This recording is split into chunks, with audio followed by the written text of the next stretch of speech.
El inicio de una leyenda prohibida. En los rincones más oscuros de la historia medieval, con frecuencia encontramos narrativas que mezclan religión, magia, política y el temor a lo desconocido. Muchas veces, estas narraciones involucran pactos tenebrosos, libros malditos, entidades sobrenaturales sedientas de almas y dispositivos mecánicos tan avanzados que parecen desmentir la época en que surgieron. Entre estos relatos peculiares, uno destaca por su audacia, aquel que involucra al Papa Silvestre II, antaño Gerard de Aurillac, o en latín Gerbert d'Aurillac, y la supuesta creación de un extraño autómata de bronce capaz de predecir el futuro. La leyenda incluye además un inquietante acuerdo con el diablo y la presencia de un demonio llamado Meridiana, envuelto en misterio y seducción. Pero ¿quién o qué era Meridiana? A diferencia de otros demonios descritos en las tradiciones cristianas, Meridiana no era un ser bestial o grotesco. En cambio, las crónicas medievales la describen como una entidad seductora e inteligente, siempre cercana al Papa, guiando sus decisiones y revelando secretos que nadie más podía conocer. Para algunos estudiosos, la figura de Meridiana podría haber sido inspirada en antiguas diosas de la sabiduría, cuya presencia fue demonizada con el paso de los siglos. No es raro en la historia medieval encontrar figuras que, al igual que Silvestre II, fueron acusadas de tratar con fuerzas sobrenaturales. Desde alquimistas hasta supuestos brujos de la corte, la narrativa de que el conocimiento avanzado es fruto de pactos ocultos se repite en diversas culturas. Esta comparación no solo amplía la comprensión del fenómeno, sino que también revela cómo el miedo a lo nuevo y a lo desconocido se manifiesta en diferentes contextos históricos y geográficos. Para otros, Meridiana sería una simple alegoría de la tentación que acompaña a todo gran sabio. En el apogeo del período medieval, cuando la Iglesia Católica no era solo una institución religiosa, sino también política y cultural, la figura del Papa representaba el vértice máximo de autoridad para gran parte del mundo cristiano. Pero esa autoridad no estaba exenta de desafíos. En un mundo lleno de guerras, herejías y disputas territoriales, el Papa necesitaba equilibrar poder y espiritualidad. Además, los rumores y conspiraciones corrían rápidamente, muchas veces alimentados por facciones rivales que buscaban minar la credibilidad del pontífice. Las rivalidades políticas de la época fueron fundamentales para la construcción de la imagen sombría de Silvestre II. Facciones adversas veían en su ascenso una amenaza al statu quo y usaban rumores y acusaciones de brujería como herramienta de deslegitimación. La difusión de narrativas sobre pactos con el diablo servía para minar la confianza del pueblo y de sus aliados. La búsqueda de libros y manuscritos prohibidos no era exclusiva de Silvestre II, pero se convirtió en un símbolo de la lucha entre el saber oculto y la censura impuesta por la Iglesia. Estos textos, llenos de conocimientos avanzados y técnicas innovadoras, representaban una puerta de entrada a un universo desconocido, capaz de transformar no solo la mente de los estudiosos, sino también la estructura de la sociedad.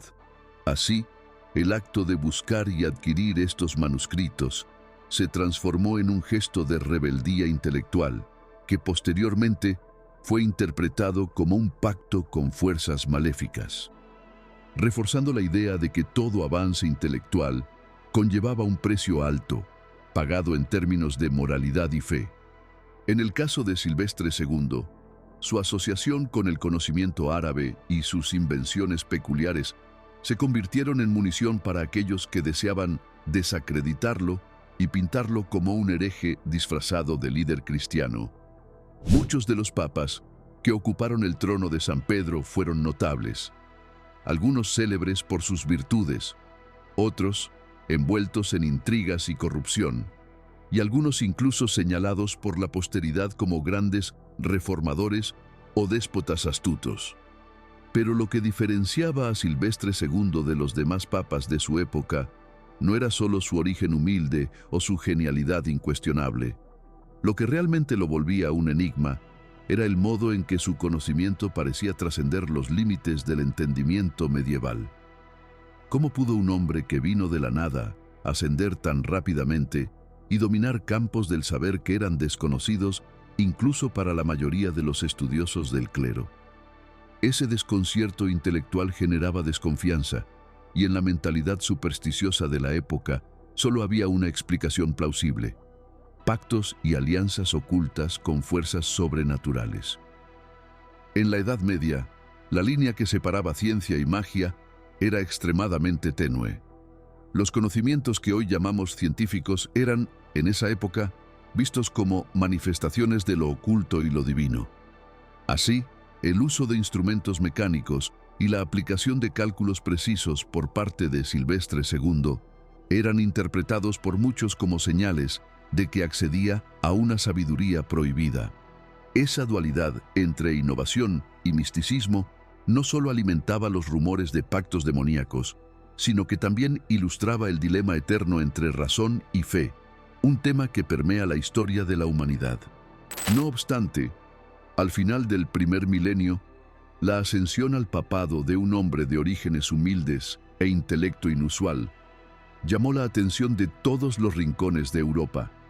Ese hombre era Gerbert d'Aurillac, quien tomaría el nombre de Silvestre II. La fascinación por Silvestre II no se explica solo por sus logros intelectuales o por la política de la época. Hay sobre todo una fascinación ejercida por el mito oscuro que lo rodea. Se creía que este papa habría recurrido a artes prohibidas, posiblemente al propio Satanás, para alcanzar una sabiduría y un poder sin precedentes. Rumores de que había robado un libro árabe de conocimientos arcanos, de que habría invocado demonios y de que su genialidad era fruto de un pacto maligno, corrieron por Europa, cobrando forma en crónicas de escritores como Guillermo de Malmesbury, siglo XII, y Walter Map, también del siglo XII. Según estas crónicas, Silvestre II habría creado un objeto prodigioso, una cabeza de bronce mecánica. Este autómata, en teoría, sería capaz de hablar y prever eventos futuros, una especie de oráculo mecánico que respondía a preguntas simples con respuestas de sí o no. En una Europa marcada por la superstición, la escasez de conocimiento técnico difundido y el miedo a lo demoníaco, la idea de un papa capaz de manipular tal dispositivo resultaba altamente sospechosa. El miedo a lo desconocido era uno de los principales motores de las persecuciones a intelectuales en la Edad Media. Cualquier herramienta que pareciera desafiar las leyes de la naturaleza era vista con desconfianza, y la línea entre ciencia y brujería era extremadamente tenue. Para el pueblo común, un objeto mecánico que emitiera respuestas o predicciones parecía una señal inequívoca de que fuerzas malignas estaban en acción. Después de todo, ¿cómo podía algo inanimado hablar, prever eventos y responder preguntas sin la intervención directa de un ser humano? Esta idea estaba en completo desacuerdo con la visión del mundo predominante en aquella época. Aunque condenado por muchos contemporáneos, el legado de Silvestre II resurgió con fuerza en el Renacimiento, cuando la recuperación de los saberes clásicos y el florecimiento de las ciencias transformaron el pensamiento europeo. La figura del Papa, antes manchada por acusaciones demoníacas, pasó a ser reinterpretada como un precursor de la revolución intelectual. Esta recuperación histórica ayudó a reevaluar sus contribuciones, demostrando que el avance del conocimiento muchas veces tropieza con la incomprensión y el temor de épocas anteriores. No sorprende que, para gran parte del pueblo, la explicación más coherente fuera que él solo podría haber hecho un pacto con fuerzas infernales. En esta narrativa extendida, examinaremos en detalle el contexto histórico, el ambiente intelectual de la época y las historias asociadas a Gerard d'Aurillac. Veremos cómo nacieron y se difundieron las leyendas sobre un posible pacto demoníaco, cómo surgieron las ideas de un libro maldito y de un demonio femenino llamado Meridiana, y cómo todo esto moldeó el legado de Silvestre II. Veremos también cómo la invención, real o legendaria, de una cabeza parlante funcionó como símbolo tanto de su genialidad como de la desconfianza que despertaba. Y por último, comprenderemos la complejidad del hombre detrás de la leyenda. Un papa de intelecto brillante que, a pesar de vivir bajo la sombra de rumores siniestros, pavimentó el camino para innovaciones que anticiparían, en parte, el renacimiento europeo. El mundo, en vísperas del año 1000. Para entender la profundidad del mito, necesitamos primero pintar el escenario del mundo occidental en el cambio del primer milenio. El año 999 se acercaba, y con él circulaban muchas profecías catastróficas. Había quienes creían que el fin de los tiempos llegaría exactamente al cumplirse 1000 años tras el nacimiento de Cristo. Europa estaba sumida en una mezcla de temor y fervor religioso, alimentada por la idea del juicio final inminente. En términos políticos, las monarquías europeas aún estaban en fase de consolidación. El Sacro Imperio Romano Germánico se destacaba por la pretensión de suceder al Imperio Romano de Occidente, reuniendo buena parte de Alemania, el norte de Italia y regiones adyacentes bajo la tutela de un emperador que se consideraba heredero de Carlomagno. Sin embargo, esa unidad era más aspiracional que real.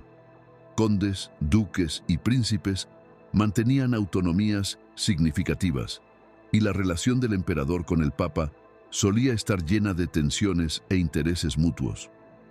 Desde el punto de vista cultural, el conocimiento formal, sobre todo el conocimiento de matemáticas avanzadas, astronomía, medicina y filosofía, estaba mayoritariamente confinado en monasterios y abadías, al alcance de pocos monjes y clérigos.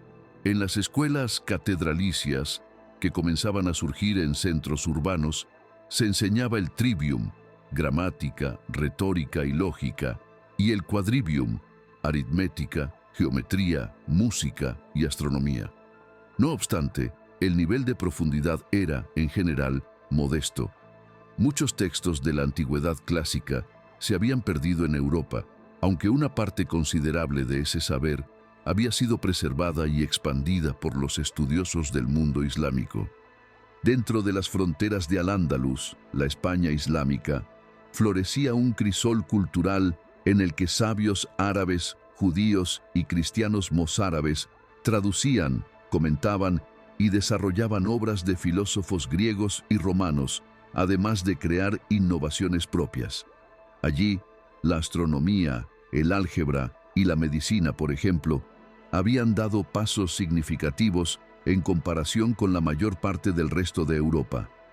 Fue precisamente la circulación de ese conocimiento lo que despertó la codicia de algunos intelectuales cristianos, dispuestos a arriesgar la vida para obtener manuscritos árabes. No era solo la Iglesia la que veía con recelo ese intercambio de conocimiento.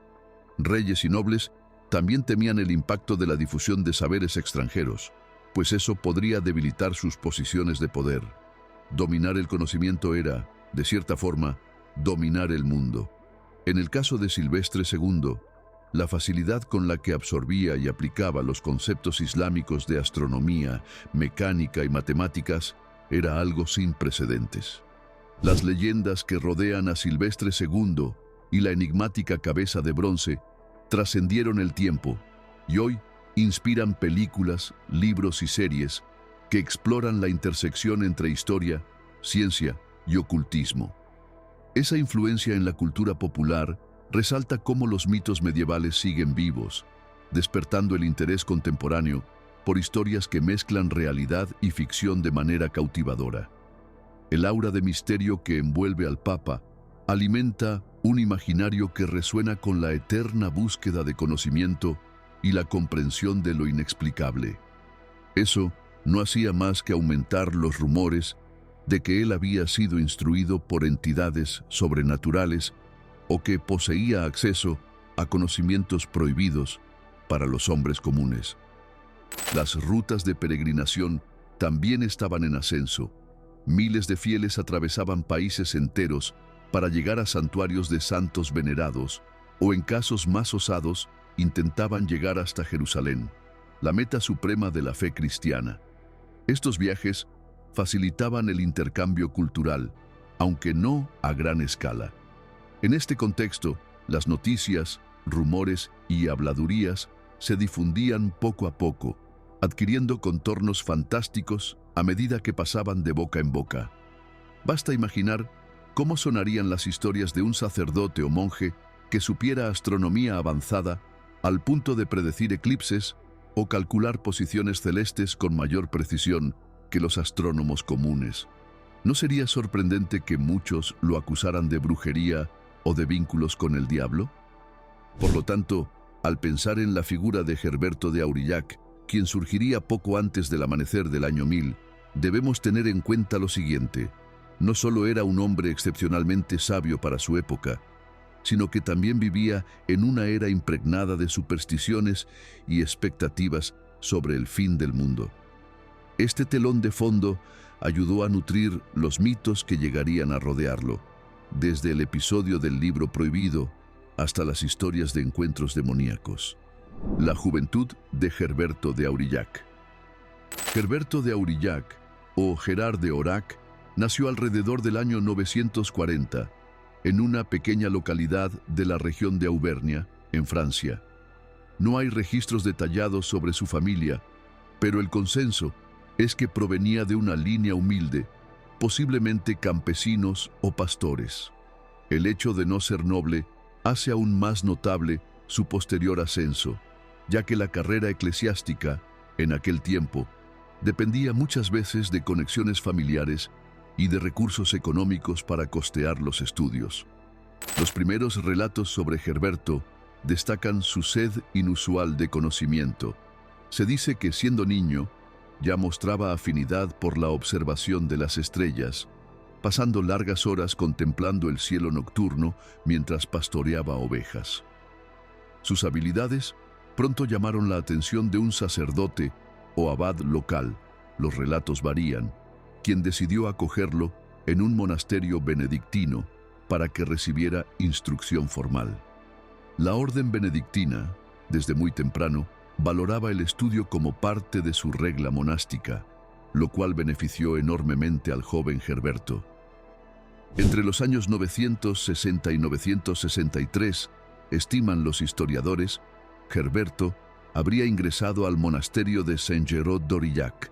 Allí fue expuesto al currículo tradicional del Trivium y del Quadrivium. En el Trivium se familiarizó con la gramática, esencial para leer y escribir latín correctamente, la retórica, el arte de hablar y argumentar, y la lógica, con énfasis en la dialéctica. En el Quadrivium tuvo contacto con la aritmética, la geometría, la música, no solo en su sentido musical, sino también en la armonía numérica, y la astronomía, disciplina que incluía conocimientos de astrología, ya que en la Edad Media, la frontera entre la astronomía científica y las predicciones astrológicas era muy tenue. A los 17 o 18 años, Gerberto fue llevado a España por intervención del abad de Aurillac. Este punto es crucial en su trayectoria. En aquella época, la península ibérica contaba con regiones gobernadas por musulmanes, al-Ándalus, pero también con reinos cristianos en el norte. El conde Borrell II de Barcelona, figura prominente, habría visitado el monasterio, y el abad reconoció en su ilustre presencia una oportunidad para ampliar aún más la educación de Gerberto. Borrell II aceptó recibir al joven y llevarlo a las escuelas y bibliotecas que florecían en los dominios musulmanes.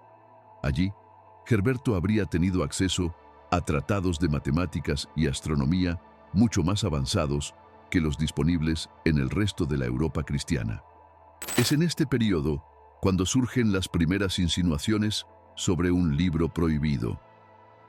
La leyenda cuenta que Gerberto, fascinado por un manuscrito en árabe que contendría secretos de las llamadas artes oscuras, una mezcla imprecisa de alquimia, astrología y supuestas prácticas mágicas, intentó obtenerlo. Algunos cronistas afirman que este libro contenía la totalidad del saber islámico sobre ocultismo, añadido a comentarios sobre geometrías y fórmulas desconocidas. Para quienes creen en la vertiente más folclórica, Herberto habría robado este manuscrito a su anfitrión árabe, huyendo furtivamente en plena noche. Esta narrativa encapsula el imaginario medieval de que todo conocimiento avanzado, proveniente del exterior, solo podía explicarse por hechicería, brujería o algún tipo de pacto siniestro. El supuesto pacto con el diablo. El rumor más persistente sobre Herberto de Aurillac, posteriormente el Papa Silvestre II, es que habría hecho un pacto con el diablo para adquirir conocimiento y poder. Esta leyenda resonó en diversos cronistas medievales que, aunque vivieron siglos después de los hechos, registraron historias populares que circulaban entre monjes, sacerdotes e incluso la nobleza. Guillermo de Malmesbury, en su obra del siglo XII, describe a Herberto como un estudioso insaciable que no dudó en recurrir a las tinieblas para saciar su sed de saber. La historia que él cuenta es la del joven monje que, llegando a España, encuentra a un filósofo árabe poseedor de un libro raro, el cual ocultaba bajo su almohada durante la noche para asegurarse de que nadie lo tomara. A cada petición de Herberto para leer el manuscrito, el filósofo se negaba. Después de todo, creía que aquel material era demasiado peligroso o sagrado como para caer en manos equivocadas. Según la versión relatada por Guillermo, Herberto se habría vuelto íntimo de la hija del filósofo con el fin de obtener acceso privilegiado a la casa. Una noche, aprovechando la embriaguez del anfitrión, Herberto logró deslizar el libro debajo de la cabeza dormida del hombre y desaparecer bajo el manto de la oscuridad. Sin embargo, el filósofo pronto notó el robo y, utilizando su pericia en astrología, habría logrado rastrear a Herberto. Acorralado en las cercanías de un puente, sin tener a dónde huir, el joven ladrón habría clamado por ayuda infernal, invocando al propio Satanás. El diablo entonces habría aparecido y ofrecido su ayuda para que Herberto escapara, pero exigiendo a cambio la servidumbre eterna de aquel monje. Desesperado, Herberto aceptó, sellando allí el pacto que, más tarde, lo acompañaría hasta el Vaticano. Esta narrativa encaja en el arquetipo medieval del contrato fáustico, aquel que cambia el alma por riquezas, poder o, en este caso, conocimiento. Aunque pueda parecer absurda a los ojos modernos, en aquella época era perfectamente plausible para muchos aceptar que un erudito capaz de hazañas tan extraordinarias solo podía contar con aliados infernales. La leyenda de Meridiana. Otra versión del pacto demoníaco de Herberto es contada por el galés Walter Map en su obra del siglo XII. En esta variante, el demonio asume forma femenina y responde al nombre de Meridiana. Según Walter Map, todo habría comenzado en Reims o en alguna escuela catedralicia francesa, donde Herberto estudiaba y enseñaba. Se habría enamorado de la hija de un rector o director de esa institución, pero fue rechazado repetidas veces, cayendo en la melancolía y perdiendo el interés por los estudios. Buscando aislamiento, comenzó a vagar por los bosques cercanos a la ciudad. Una tarde, en medio del frondoso bosque, Herberto habría encontrado a una mujer de belleza sobrenatural, vestida con sedas lujosas, sentada junto a un saco de oro. Ella se presentó como Meridiana y le propuso un pacto singular. Le ofrecería fortuna, éxito académico y poder, todo lo que él anhelaba, si Herberto comenzaba a amarla, respetarla y servirla como verdadera compañera. Lleno de desesperación y seducido, Herberto aceptó la propuesta.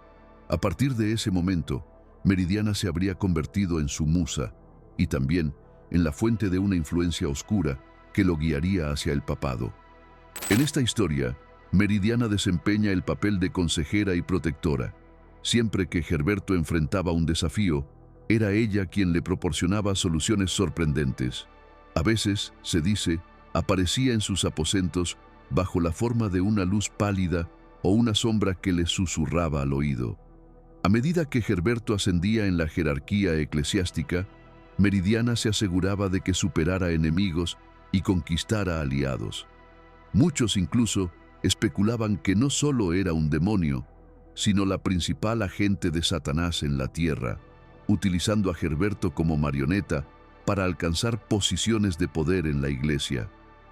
Por fantásticas que parezcan estas versiones, ilustran cómo la mentalidad medieval veía con escepticismo y temor cualquier avance científico o intelectual que se saliera de lo convencional. La desconfianza de que Gerberto tenía algo sobrenatural proviene de su dominio de disciplinas raramente comprendidas por la mayoría, en especial sus habilidades matemáticas, astronómicas y mecánicas. Más adelante, atribuir esa genialidad a una amante demoníaca pasó a ser una forma folclórica de explicar lo inexplicable. Estudios en España e influencia árabe. La construcción de la leyenda del pacto con el diablo fue alimentada fuertemente por la estadía de Gerberto en suelo ibérico y por sus conexiones con el conocimiento islámico. Es necesario entender cómo era ese entorno para comprender de dónde venían tantas sospechas. En las cortes musulmanas de Al-Ándalus, especialmente en ciudades como Córdoba, Toledo y Zaragoza, existían bibliotecas inmensas para los estándares de la época, con miles de volúmenes. Eran obras que abarcaban desde teología islámica hasta tratados de óptica, geometría y medicina. Maestros y filósofos árabes como Al-Farabi e Ibn Sina, Avicena, eran reverenciados por sus contribuciones al saber universal. La cultura árabe valoraba profundamente el estudio científico y filosófico, habiendo heredado y ampliado el legado clásico griego. Muchos de estos textos eran desconocidos en el resto de Europa, o, si se conocían, circulaban solo en copias limitadas y a veces corruptas. Cuando Gerberto llegó a Barcelona, posiblemente en el año 963, y más tarde viajó a Córdoba u otros centros, tuvo acceso a ese manantial de conocimiento. Allí, se familiarizó con el sistema de numeración árabe, que en realidad tiene origen hindú, pero llegaba a Occidente por medio de sabios musulmanes. Este sistema era mucho más práctico que los números romanos, permitiendo operaciones matemáticas de forma mucho más ágil. También tuvo contacto con estudios avanzados de astronomía, aprendiendo a construir y manejar instrumentos como el astrolabio y la esfera armilar, que ayudaban en la observación de los astros. Para los cristianos medievales más conservadores, el mundo musulmán era visto como territorio infiel, lleno de herejías y brujerías. Esto explica por qué muchos de los relatos sobre Gerberto de Aurillac y sus invenciones fueron deliberadamente distorsionados. Sus habilidades con la ingeniería y la mecánica fueron reinterpretadas desde la óptica de la hechicería, y su búsqueda de conocimiento fue reescrita como un pacto profano. Para los adversarios políticos y religiosos de la época, era más fácil desacreditar a un hombre a través del miedo y la superstición que mediante debates racionales. Así, la historia de la cabeza de bronce y del pacto demoníaco fueron volviéndose cada vez más elaboradas y difundidas. El hecho de que Gerberto hubiera aprendido y dominado tan rápidamente un conocimiento extranjero no solo despertaba envidia, sino también sospechas de que se estaba involucrando con prácticas ilícitas. Al fin y al cabo, ¿cómo podría un simple monje comprender y operar máquinas de cálculo o predecir eclipses sin contar con una ayuda sobrenatural? De esta forma, el periodo que Gerberto pasó en la península ibérica marcó profundamente su trayectoria. Y, para muchos, allí habría nacido la semilla de la desconfianza, que más tarde se transformaría en una leyenda diabólica, ascenso político e intelectual. Sería un error pensar en Gerberto únicamente como un erudito aislado en su torre de libros. También fue un político hábil, capaz de tejer alianzas y moverse entre bastidores en la iglesia y las cortes reales. Esta característica lo diferenciaba de otros monjes cultos de la época, que a menudo eran mantenidos al margen del poder. Tras regresar de Hispania, Gerberto empezó a frecuentar círculos de nobles y altos clérigos. Su reputación como sabio lo llevó hasta la corte de Otón I, el Grande, entonces emperador del Sacro Imperio Romano Germánico. Con la muerte de Otón I, fue invitado a enseñar y aconsejar a su hijo y sucesor, Otón II, y más tarde al nieto de Otón I, Otón III. De esta manera, Gerberto construyó lazos muy estrechos con la dinastía otoniana, que lo veía como una carta fuerte para fortalecer su propia legitimidad. Un emperador que contara con un consejero de tan alto prestigio intelectual podía presentarse como patrocinador de las artes y las ciencias, algo poco común en aquel contexto. Además, el prestigio de Gerberto le valió importantes cargos eclesiásticos. Fue nombrado abad de Bobbio, en Italia, luego obispo de Reims, en Francia, y, posteriormente, arzobispo de Rávena, una ciudad clave en Italia. En estos puestos, mantuvo contacto directo con reyes, príncipes, otros obispos y abades, ampliando su red de influencia. Aunque enfrentó disputas, incluyendo acusaciones de no haber sido elegido canónicamente en Reims, logró mantenerse relevante. Su fama como sabio también se difundía, ya que Gerberto escribía cartas a colegas religiosos y nobles, discutiendo problemas matemáticos, astronómicos y teológicos. Este conjunto de cualidades acabó por llevarlo finalmente al trono más alto de la cristiandad, el trono de San Pedro. La elección como Papa Silvestre II. En el año 999, tras la muerte repentina y sospechosa del Papa Gregorio V, Gerberto fue elegido para sucederle, asumiendo el nombre de Silvestre II. En ese tiempo, el emperador del Sacro Imperio Romano Germánico, Otón III, ejercía una fuerte influencia sobre la elección de los papas, y la elevación de Gerberto servía a los intereses del emperador. Otón III albergaba la idea de revivir la gloria de la antigua Roma, uniendo el poder temporal y espiritual en una especie de renovatio imperii. Tener en el papado a alguien de su confianza y alguien que personificara la cúspide del saber cristiano era un paso estratégico en ese ambicioso plan. Al adoptar el nombre de Silvestre II, Gerberto rendía homenaje al Papa Silvestre I, quien, según la leyenda, había bautizado al emperador Constantino en el siglo IV, estableciendo un lazo simbólico entre el trono papal y el poder imperial. Era como si Silvestre II quisiera repetir aquel gesto histórico en su relación con Otón III, creando una nueva era para la cristiandad. Sin embargo, gobernar como papa no significaba solamente ser un maestro de las letras y las matemáticas. Era necesario lidiar con intrigas, facciones romanas rivales, potentados locales y una miríada de intereses económicos y políticos. Silvestre II no contaba con una larga trayectoria en la administración directa de Roma. Su camino hasta entonces había sido más académico y episcopal en otras regiones. Así, al asumir el trono pontificio, se encontró ante una ciudad inestable, marcada por revueltas contra la interferencia imperial. El pueblo romano no aceptaba de buen grado la tutela extranjera. En los 2 primeros años de su pontificado, las tensiones estallaron en rebelión, llevando a Otón el III y a Silvestre el II a retirarse a ciudades cercanas, reorganizar ejércitos y buscar retomar Roma. Hubo intentos fallidos y la población resistía los embates. En medio de ese clima turbulento, las leyendas sobre supuestos vínculos demoníacos del nuevo papa, ya circulantes en susurros, encontraron terreno fértil.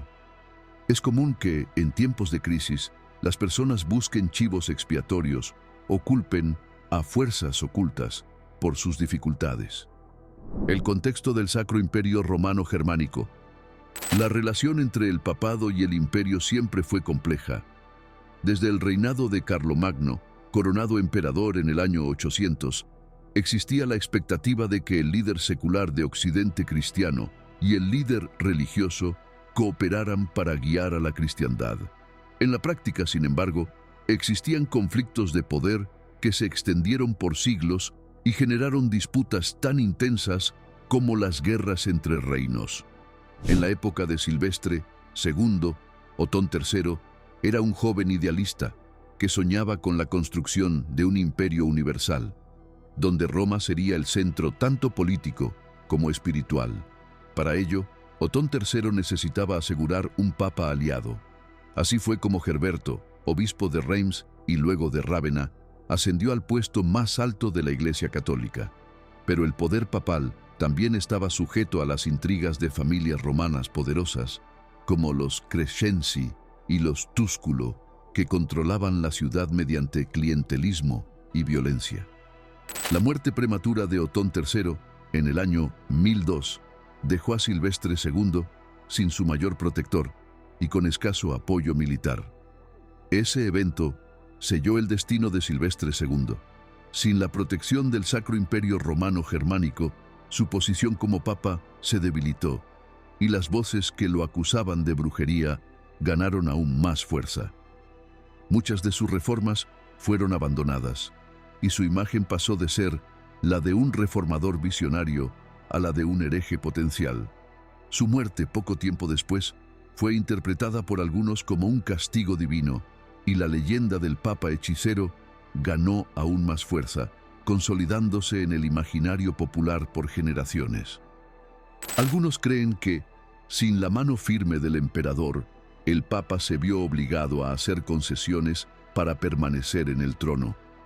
Las crónicas y cartas sobrevivientes muestran que Silvestre II intentó, en ese periodo, promover reformas eclesiásticas como el combate a la simonía, venta de cargos eclesiásticos y a la corrupción en el clero. No obstante, sin el respaldo imperial, pudo avanzar muy poco. Es precisamente en ese contexto de fragilidad política que las historias sobre su supuesta conexión con el demonio florecieron aún más. Para los enemigos de Silvestre II, retratarlo como un hechicero o un servidor de Satanás era un recurso conveniente para debilitar su autoridad moral. Y para la población común, acostumbrada a los escándalos y a la idea de que el fin del mundo estaba cerca, las acusaciones parecían tener sentido. ¿Cómo confiar en un papa que, además de ser extranjero, francés y estar vinculado a un emperador germánico, tenía fama de manejar conocimientos ocultos? El conflicto de poder con Roma. El pontificado de Silvestre II, aunque relativamente breve, desde el año 999 hasta el año 1003, estuvo marcado por un ambiente de tensión constante. Roma, en ese periodo, era escenario de disputas violentas. Familias rivales controlaban el Senado, las milicias e incluso las basílicas. No era raro que un papa fuera depuesto por la fuerza y sustituido por un candidato apoyado por las facciones más poderosas. La propia elección de Silvestre II se dio en un clima de gran sospecha, pues, supuestamente, habría sido orquestada directamente por Otón III, sin respetar plenamente los procedimientos canónicos. En el año 1001, estalló una rebelión en Roma contra el emperador y su influencia extranjera. Otón III y Silvestre II tuvieron que refugiarse fuera de la ciudad. Incluso después de varios intentos por recuperar Roma, fracasaron ante la resistencia interna. Cuando Otón III murió repentinamente en el año 1002, con tan solo 21 o 22 años, ya no había ejércitos leales suficientes para imponer la autoridad del Papa en la ciudad. Silvestre II se vio en la delicada situación de regresar a Roma en términos negociados con las familias locales, lo que redujo drásticamente su capacidad de acción. Continuó, formalmente, como pontífice, pero gran parte de sus proyectos de reforma fue sofocada. Curiosamente, ese periodo de fracaso político coincidió con el florecimiento de leyendas que explicaban, de forma sobrenatural, el ascenso y la caída de Silvestre II. Más tarde, cronistas como Guillermo de Malmesbury y Godofredo Malaterra escribirían que la propia cabeza de bronce, el autómata atribuido al Papa, había profetizado las circunstancias de su fracaso. Para el pueblo y para muchos monjes, parecía inconcebible que un hombre tan cultamente preparado sucumbiera ante luchas mundanas, a menos que existiera alguna fuerza superior guiando su destino. La cabeza de bronce y otros autómatas. Uno de los elementos más pintorescos asociados a Silvestre II es la supuesta creación de una cabeza parlante de bronce. Esta cabeza mecánica, según la leyenda, tendría la capacidad de responder preguntas de forma binaria, sí o no. Era vista como una especie de oráculo capaz de revelar el futuro. Crónicas posteriores atribuyen a Silvestre II los conocimientos de alquimia y astrología necesarios para fundir y dar forma al bronce en momentos astrales propicios, de modo que el objeto adquiriera poder de habla. En algunas versiones, el demonio Meridiana ayuda en la construcción, proporcionando los encantamientos finales para animar la cabeza. En otras, es el propio Satanás quien orienta al Papa en la elaboración del artefacto. Para comprender esta creencia, es necesario considerar la larga tradición literaria de cabezas mágicas o parlantes en la Antigüedad y la Edad Media. El poeta romano Virgilio, por ejemplo, era considerado, en algunas leyendas medievales, como el creador de una estatua parlante que custodiaba la entrada de Nápoles. Roger Bacon, filósofo inglés del siglo XIII, también fue acusado de haber producido una cabeza de bronce similar capaz de pronunciar oráculos. Estos mitos reflejaban tanto la curiosidad por la mecánica y los autómatas como el temor de que tales creaciones fueran antinaturales y tuvieran un origen demoníaco. En el caso específico de Silvestre II, la cabeza de bronce sería la prueba concluyente de su implicación con la brujería. Por otro lado, algunos historiadores modernos especulan que Herberto pudo haber trabajado en dispositivos mecánicos como relojes de agua, clepsidras o instrumentos de observación astronómica que para la población laica parecerían mágicos. El hecho de que un simple monje tuviera la capacidad de construir mecanismos de precisión bastaría para alimentar todo tipo de rumores. Imaginen un engranaje que en determinado momento emitiera un sonido o moviera agujas para marcar el tiempo.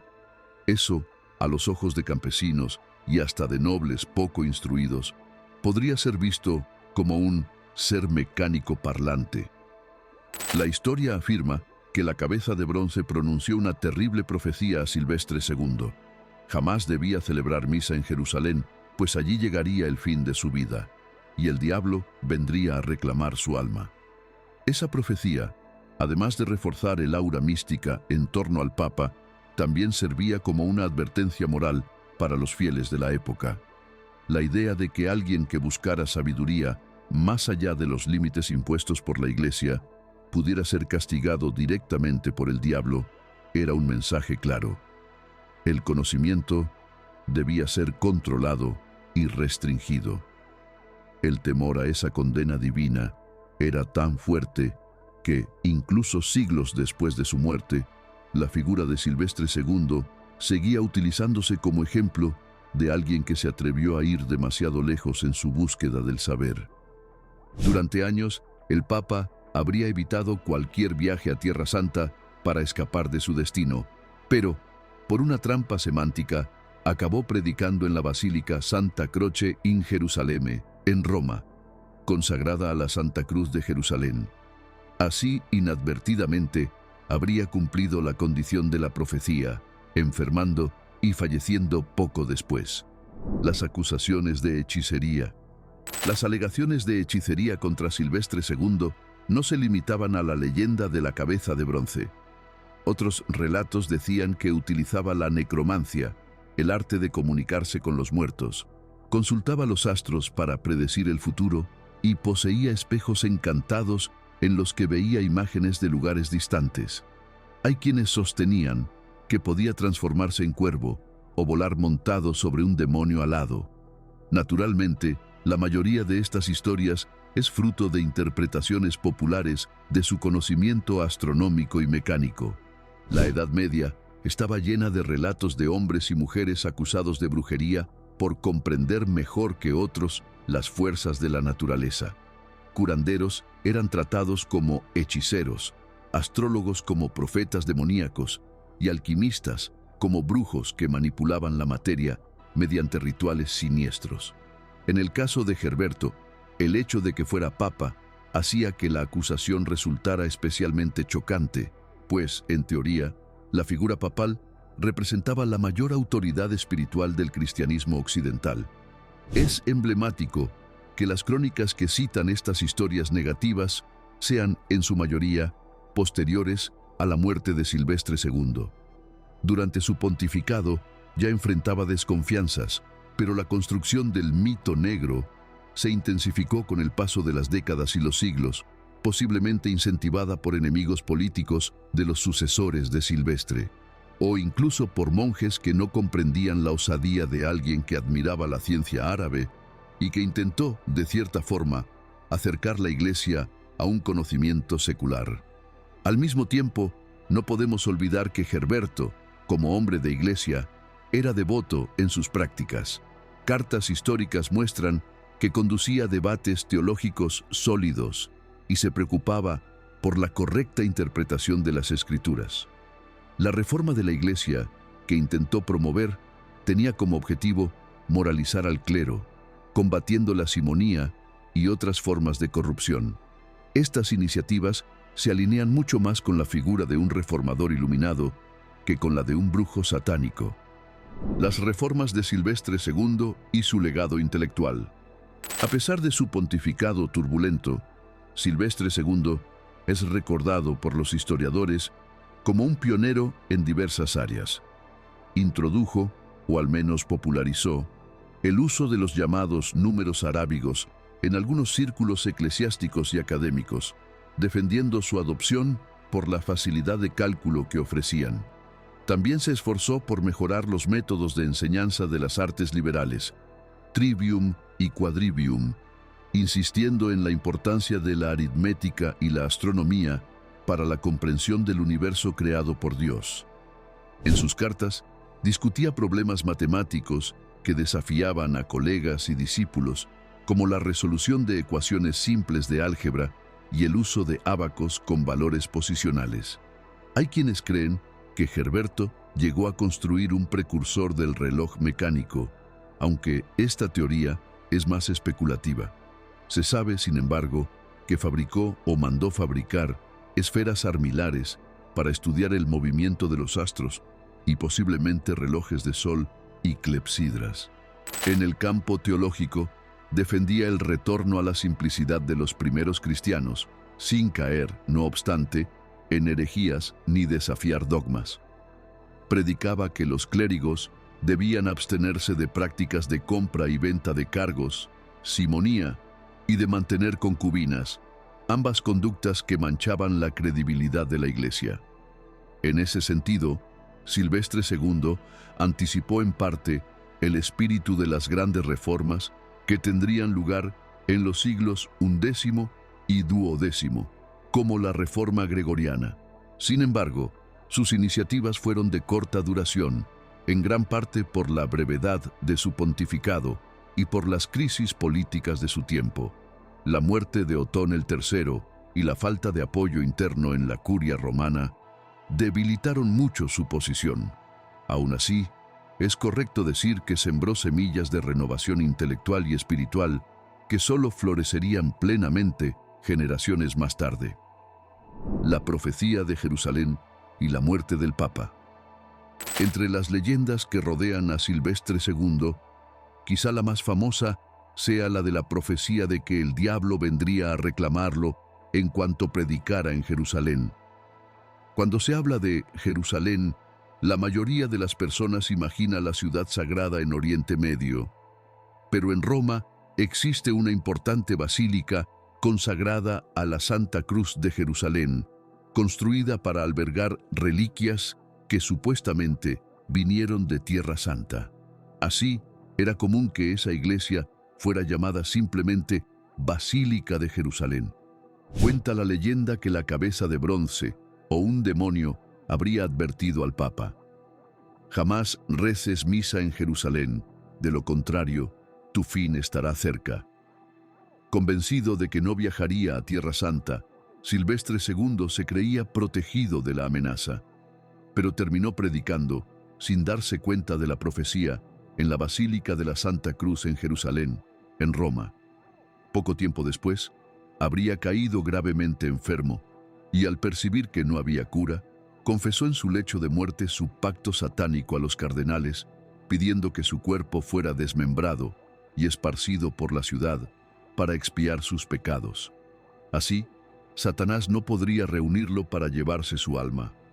Históricamente, Silvestre II falleció el 12 de mayo del año 1003, víctima de una enfermedad cuyas características no conocemos en detalle, pero que pudo haber sido fiebre o una infección. Tenía cerca de 60 años, una edad considerable para el promedio de la época. Nada indica que sus últimas palabras hayan sido una confesión de pacto con el diablo. La petición de mutilar su cuerpo tampoco aparece en registros oficiales. El hecho es que el Papa fue sepultado en el pórtico de la Basílica de San Juan de Letrán, en Roma, donde una inscripción en latín hace referencia al sonido de la trompeta del juicio final. A lo largo de los siglos, el texto fue malinterpretado, dando origen al rumor de que, siempre que un papa fuera a morir, los huesos de Silvestre II harían ruido dentro de la tumba. Las leyendas póstumas y la tumba misteriosa. Con la muerte de Silvestre II, las historias sobre su supuesto pacto demoníaco no murieron. Al contrario, cobraron aún más fuerza. En una Edad Media aún sumida en supersticiones, la memoria de un papa erudito que tenía vínculos con el mundo islámico y que manipulaba máquinas misteriosas era un terreno fértil para todo tipo de narrativas fantasiosas. El supuesto cascabeleo de los huesos en la tumba se convirtió en una de las leyendas favoritas en Roma. Según el folclore local, bastaba con que se acercara la muerte de un sumo pontífice para que ruidos sordos resonaran desde la sepultura de Silvestre II, alertando a la ciudad. En algunas versiones, se habla incluso de un líquido viscoso que escurriría de la tumba, simbolizando la presencia del mal. En otros relatos, la cripta, al abrirse, exhalaría un olor a azufre, señal inequívoca de que Silvestre II pertenecía al infierno. Aunque todas estas historias suenen absurdas, reflejan una postura típicamente medieval que veía lo sobrenatural en cada rincón.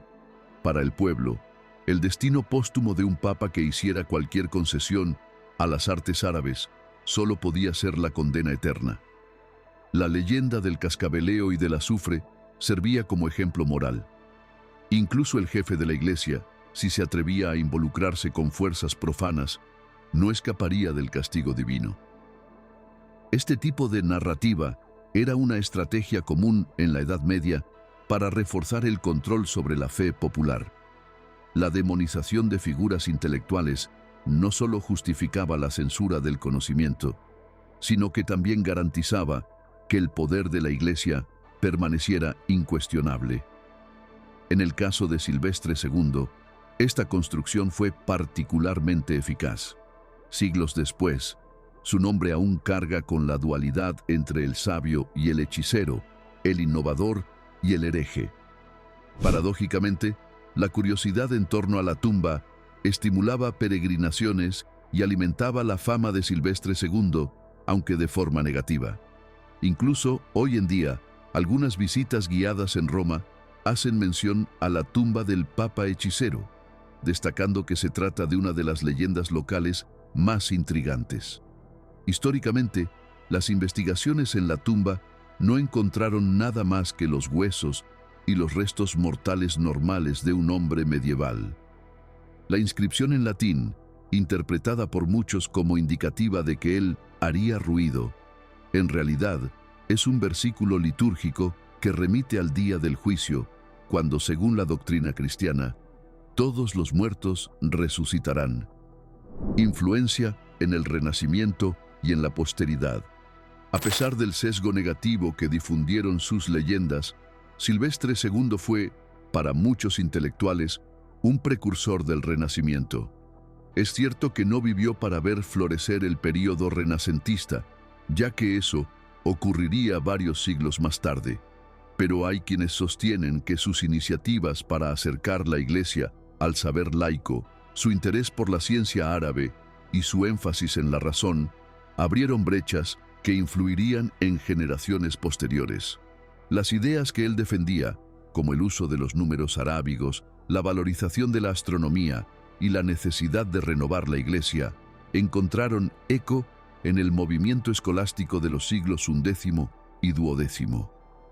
Se sabe que algunos maestros escolásticos, como Anselmo de Canterbury y Pedro Abelardo, aunque no citaron directamente a Silvestre II en sus obras, recibieron influencia de los textos y cartas dejadas por Herberto. Con el paso del tiempo, esta corriente escolástica ganaría fuerza, especialmente en las universidades que comenzaban a surgir: Bolonia, París, Oxford, etc. En el Renacimiento propiamente dicho, ocurriría un redescubrimiento más sistemático de los clásicos griegos y romanos, con énfasis en el interés por las matemáticas, la astronomía y la filosofía natural. La contribución de Silvestre II, aunque remota, estaba en la base de ese impulso de recuperación. Algunas bibliotecas monásticas que él ayudó a enriquecer conservaron manuscritos latinos y árabes que serían estudiados por las generaciones posteriores. Incluso en el contexto eclesiástico, hubo papas y religiosos que revisitaron la memoria de Silvestre II de forma positiva. Nicolás de Cusa, 1401-1464, un cardenal alemán, apreciaba las especulaciones matemáticas y astronómicas y veía en Herberto un ejemplo de espíritu investigativo. De este modo, aunque la leyenda demoníaca haya permanecido viva en el imaginario popular, en los círculos eruditos siempre hubo una corriente que lo reverenciaba como el Papa Sabio o el Papa Maestro, en contraposición a Papa Brujo. La visión de los historiadores modernos. La historiografía contemporánea buscó separar lo que es mito de lo que es hecho en la vida de Silvestre II.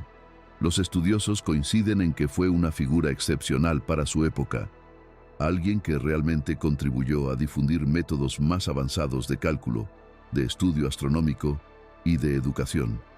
Lo ven como un hombre alineado con la cultura benedictina, rigurosa y disciplinada, pero que se abría a las innovaciones provenientes del mundo islámico. En cuanto a las acusaciones de pacto demoníaco, los especialistas las interpretan como el resultado previsible del clima supersticioso y de las rivalidades políticas que marcaron el final del primer milenio. Para muchos está claro que Herberto se convirtió en blanco de calumnias y rumores debido a su asociación con el emperador Otón III, su dominio de temas poco comprendidos y su origen extranjero para los romanos. La construcción de una narrativa satánica servía tanto para descalificar su autoridad como para satisfacer la imaginación popular. Sobre la creación de la cabeza de bronce, los historiadores señalan la posibilidad de que haya existido algún ingenioso aparato mecánico o astrolabio adaptado que generó confusión. Recordemos que el hablar podría haber sido interpretado a partir de un dispositivo que emitiera sonidos o indicara respuestas por medios mecánicos o de posición, algo complejo, pero no imposible. Instrumentos automáticos de cálculo o de medición del tiempo eran conocidos en la antigüedad helenística, y ciertamente algunos conocimientos habían sido preservados y perfeccionados en el mundo árabe. Es perfectamente concebible que Herberto haya intentado construir algo que impresionara a todos, pero que jamás haya afirmado ningún elemento mágico. La fantasía colectiva se encargó de llenar los vacíos. En síntesis, para la historiografía actual, Silvestre II fue un papa reformador, intelectual, que simboliza la transición entre la Alta Edad Media y el surgimiento de tendencias que culminarían, siglos después, en el humanismo y el Renacimiento. Su fama de Papa del Diablo se explica más por factores contextuales que por cualquier evidencia concreta de brujería. ¿Habría hecho Silvestre II un pacto con el diablo? La pregunta que flota sobre todas estas historias es: ¿habría realmente el Papa Silvestre II hecho un acuerdo con el diablo? Ante todo lo que hemos analizado, la respuesta más probable, tanto desde el punto de vista histórico como teológico, es que no.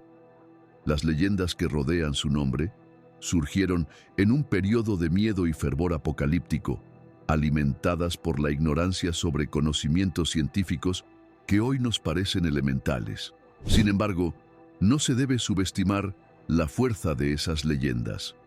Ellas cuentan algo sobre la mentalidad medieval, sobre cómo reaccionaban las personas ante lo diferente y sobre la facilidad con la que se atribuía al demonio todo aquello que escapaba del entendimiento común.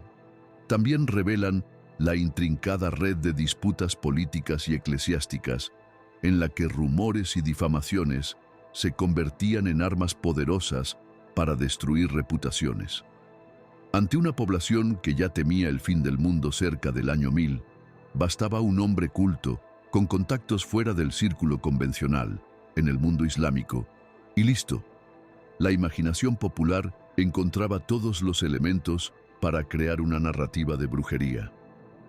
Hoy en día, Silvestre II ocupa un lugar curioso en la historia de la Iglesia y del pensamiento occidental. Es visto, al mismo tiempo, como un pionero en el rescate del saber y como el protagonista de una de las leyendas más sabrosas sobre pactos demoníacos. La verdad histórica, siempre escurridiza, revela que fue víctima de un conjunto de circunstancias sociales y políticas que dieron origen a su fama sombría. Sea como sea, el papa que hizo un acuerdo con el diablo, el erudito de las sombras o el genio incomprendido, permanece como figura inolvidable en el folclore medieval. ¿Pero fue la historia justa con él? Si Silvestre II hubiera nacido en un contexto diferente, quizás sería recordado solamente como uno de los primeros grandes pensadores del occidente cristiano. No obstante, su genialidad fue su maldición. Al desafiar los límites del conocimiento permitido, se convirtió en el protagonista de una de las leyendas más fascinantes e injustas de todos los tiempos. Al mismo tiempo, su legado real continúa vivo en forma de escritos científicos y cartas que inspiraron a generaciones posteriores. Entre la realidad y el mito, Silvestre II dejó un rastro que, siglos después, aún nos intriga y fascina. Al fin y al cabo, pocas narrativas unen de forma tan potente el poder papal, la ciencia, el ocultismo y la lucha entre el bien y el mal. ¿Y tú, después de conocer todos estos detalles, crees que Silvestre II realmente vendió su alma al diablo? Deja tu opinión en los comentarios y continúa acompañando el canal Dark V para explorar los mayores misterios de este mundo y quién sabe de otros que tanto despiertan nuestra imaginación y curiosidad. Como siempre, agradecemos tu lectura. Si te gustó esta inmersión en la historia oscura del papado y del misterioso robot de bronce, deja tu me gusta y suscríbete al canal. Así podremos seguir sacando a la luz secretos olvidados, leyendas perdidas y momentos memorables de nuestra compleja trayectoria humana. Después de todo, cuando se trata de Edad Media, papas y pactos diabólicos, la línea entre mito y realidad es muy delgada, y es precisamente allí donde reside todo el encanto de estos enigmas seculares.